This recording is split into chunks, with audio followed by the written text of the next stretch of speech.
નમસ્કાર દર્શક મિત્રો, આપ જોઈ રહ્યા છો કાનમ એક્સપ્રેસ ન્યૂઝ. હું છું એન્કર અમિતા પટેલ. હવે જોઈએ અગત્યના સમાચાર. આમોદ પંથકના રાષ્ટ્રીય અન્ન નાગરિક હેઠળ આવતા ગરીબ રેશન કાર્ડ ધારકો ઝરમર વરસાદમાં લાઇનમાં ઉભા રહેવા બન્યા મજબૂર.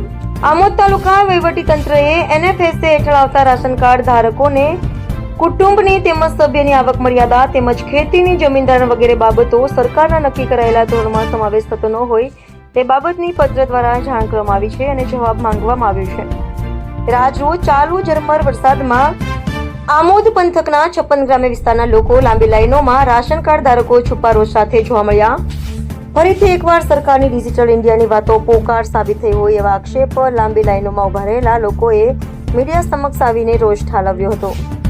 ગત દિવસ પહેલા જ કોંગ્રેસના તાલુકા પ્રમુખ નરેન્દ્ર પટેલ અને હોદ્દેદારોએ મામલતદારને આવેદનપત્ર આપીને માંગ કરી હતી કે જો ગરીબ અને આદિવાસી પરિવારોની અન્ન સુરક્ષા સુરક્ષિત રાખવા તાત્કાલિક કાર્યવાહી નહીં કરવામાં આવે તો આગામી સમયમાં ઉગ્ર આંદોલન કરવામાં આવશે એવી ચીમકી પણ આપવામાં આવી હતી. અને આજ રોજ ફરીથી કોંગ્રેસના તાલુકા પ્રમુખ સાથે જંબુસર આમોદ યુવા કોંગ્રેસ પ્રમુખ દ્વારા નાયબ પુરવઠા મામલતદાર કિંજલબેન પરમાર અને મામલતદાર મયુર વાણિયાને મૌખિક રજૂઆત કરી હતી.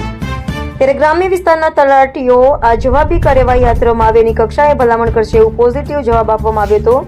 હવે જોવાનું રહ્યું આ લાંબી લાઈનો આમોદ મામલતદાર કચેરીએ દરરોજ માટે જોવા મળશે કે પછી ગ્રામ્ય લેવલ પર જ વહીવટીતંત્ર દ્વારા જવાબી કાર્યવાહીની વ્યવસ્થા થશે. આવનાર દિવસોમાં જોવાનું રહ્યું. રિપોર્ટર અકબર બેલીમ, આમોદ. હું ઇકબાલ હુસેન મોહમ્મદ પટેલ, રહેવાસી આછોડ, તાલુકા આમોદ, ભરૂચ. અત્યારે હું મારા જે ડોક્યુમેન્ટ છે જમા કરવા આવી રહેલો છે તે મેં શાના સંદર્ભે ડોક્યુમેન્ટ છે તમારા? નોટિસો જે મળેલી છે રાશન કાર્ડની એ અન્વયે આવેલો છું. તેમાં હું જોઈ રહેલો છું કે પ્રજા ખરી હાડમારી અનુભવી રહેલી છે અને આ જે થઈ રહેલું છે ખોટું દેખાય છે. લાઈનમાં બૈરાઓને ઊભું રહેવાનું, બધા છોકરાઓ જવાન આ તે બધા મુશ્કેલીમાં દેખાઈ રહેલા છે. તે બદલ ઇંગ્લિશમાં કહેવા માટે પરંતુ so if this is digital India, so what the government of Gujarat is not taking some action for the people to secure their facilities and some good work behind the Mamlatdar office and everything.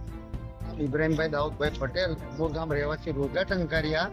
ભાઈ રોજા ટંકારિયા ગામે આ મામલતદાર કચેરીથી ભાઈ ration card બાબતે નોટિસો મળેલી છે, પરંતુ અમારી 56 ગામના દરેક નાગરિકોના લાઈનમાં ઊભું રહેવાનું એ યોગ્ય ન કહેવાય. પણ જે તે ગામના તલાટીને મામલતદાર સાહેબ સૂચના આપે, તલાટી સાહેબના જે કંઈ રેકર્ડ છે એ આપી દે અને આ કોઈ લોકોને તકલીફ ના પડે ચોમાસાના અંદર અને આ લોકોને વરસાદના અંદર લાઈનમાં ઊભું રહેવું પડે છે.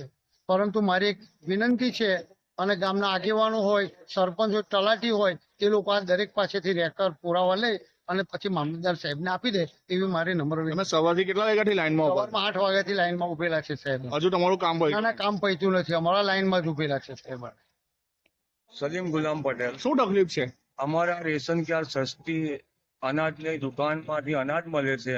આજે અમારી જમીન નથી ને અમને આ નોટિસ આપવામાં આવી છે ને રોજ લાઈનમાં આવી રીતે ઊભું રહીને અમારે સસ્તા અનાજના માટે આ નોટિસ નું એ કરવું પડે છે. એ બદલ આ નોટિસ અમને કેવી રીતે આપવામાં આવે છે? અમારી કોઈ જમીન ગુંઠો નથી તો પણ અમને આ નોટિસ આપેલી છે.